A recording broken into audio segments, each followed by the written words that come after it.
Howdy, folks. Welcome to this week's Ag Report. So this week we're going to talk a little bit different and talk about school life or uh, life with kids on the farm.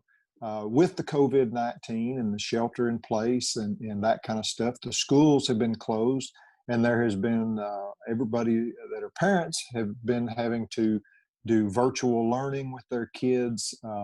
Help them with their homework, all that kind of stuff. So there's been a big shift in that.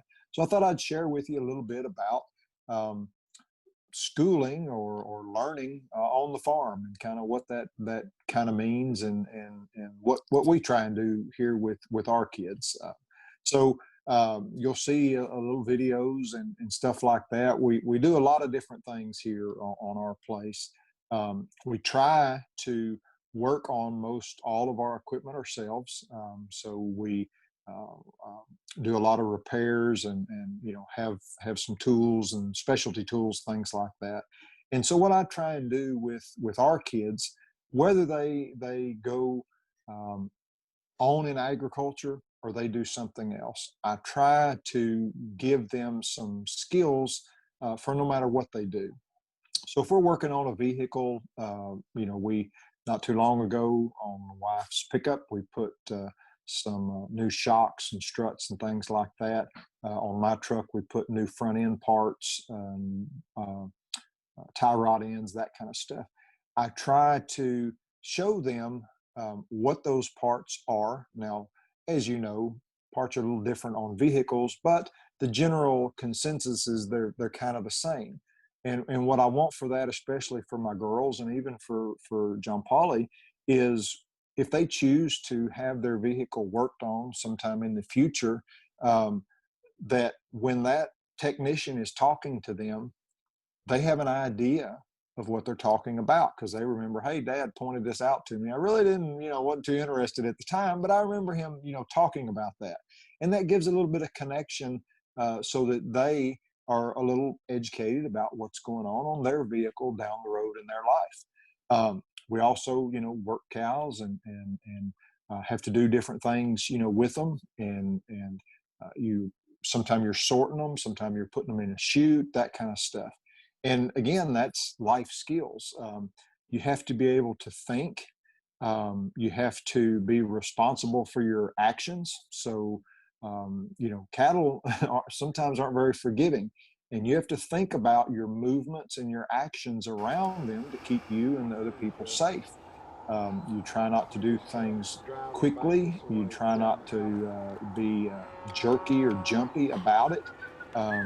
You watch your words. You try not to yell when you don't need to, that kind of stuff, and just kind of keep a calm, collected head about it and just work through them. And they tend to kind of respond to that a little better, at least for us. And that I know you may think, well, how is that social skills? Well, when kids are needing to communicate with other kids or other adults or things like that, they need to do the same thing with them and think about the words that they're using, talk to them respectfully, and just learn those kind of skills. And working on some of our equipment, like with the girls or even John Paul. Sometimes we're working on things that are heavy. We had the crane out the other day working on the reel, putting some cylinders on there, and so he was controlling the controls, raising the reel up and down with the crane, so that I could be reaching under it, putting the pins in on that cylinder. So that I think gives gives your child when they are age appropriate responsibility. It gives him confidence that I'm trusting him with my fingers getting smashed to control those controls. He has to focus on what I'm saying, whether it's up or down or in or out on the boom, that kind of stuff, fine tuning the things. And I think that gives them accomplishment when they can do things like that to help out and that are important. I'm not an octopus. I have two hands, and A lot of times you need an extra pair of hands to help you do things. And so incorporating them in, I think, is a good thing. I think it helps them grow in their self confidence and their self worth and things like that, because they know that there are things that I'm counting on them to do. Um, that may be also checking the animals and checking the water, counting on them for their well-being and their health and safety and stuff. So there's a lot of things, on there that I think can be um, learned, and good life skills out there. Obviously, there's lots of math and calculations that go on.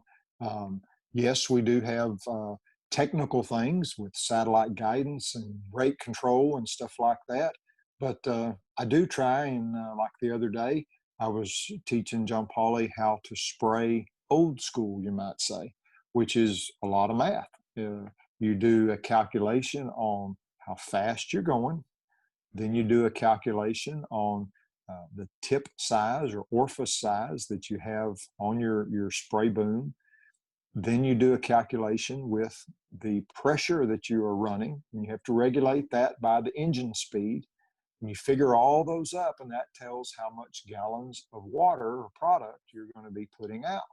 And so it's really important that you get those calculations as good as you can, and then you maintain consistency through there.